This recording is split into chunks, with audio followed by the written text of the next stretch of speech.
Beberapa waktu yang lalu kita mendapatkan kabar yang cukup gempar sekali, ya viral, dikabarkan di mana-mana, dan ini cukup membuat kita jengkel pastinya. Ada orderan fiktif ke seorang ojol yang minta diantarkan ke masjid. Ternyata ketika orderan itu dibuka, isinya adalah mayat bayi.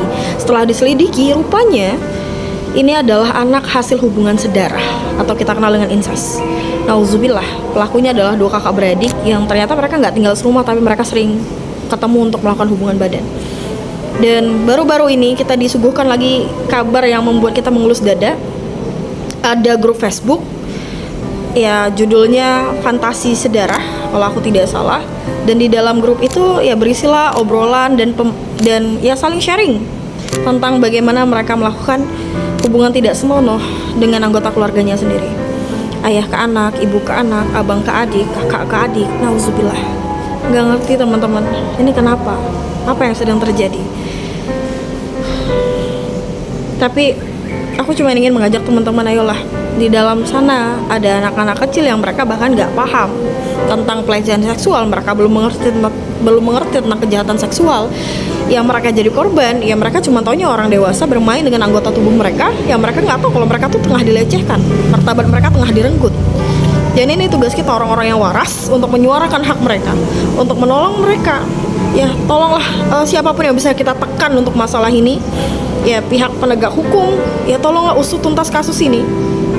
Kasihan anak-anak yang mereka nggak paham apa yang tengah terjadi. Ya nauzubillah, kalau nanti pada akhirnya mereka terbiasa dengan itu, mereka hadir di tengah masyarakat, mereka menjadi pelaku-pelaku kejahatan seksual berikutnya. Mereka jadi predator seksual berikutnya. Nauzubillah, aku nggak ngebayangin nanti yang akhirnya jadi korban adalah anak-anak kita, murid-murid kita. Yang jadi korban nanti adalah orang-orang yang kita sayangi. Ya teman-teman, tolong jangan bungkam. Ya boleh kita ngomong, kan yang penting bukan keluarga saya, tapi ke depan ini ancaman untuk orang-orang yang kita sayangi. Ya, kalau kita bungkam artinya kita nggak peduli dan kita membiarkan kejahatan ini terus bermetamorfosa, terus berkembang, dan akhirnya wa'iyadzubillah, kalau pada akhirnya nanti jangan sampai Allah jauhkan kami, lindungi kami, jangan sampai keluarga kita jadi korban-korban berikutnya. Ayo teman-teman, kita yang waras, kita yang sadar, ayolah bicara.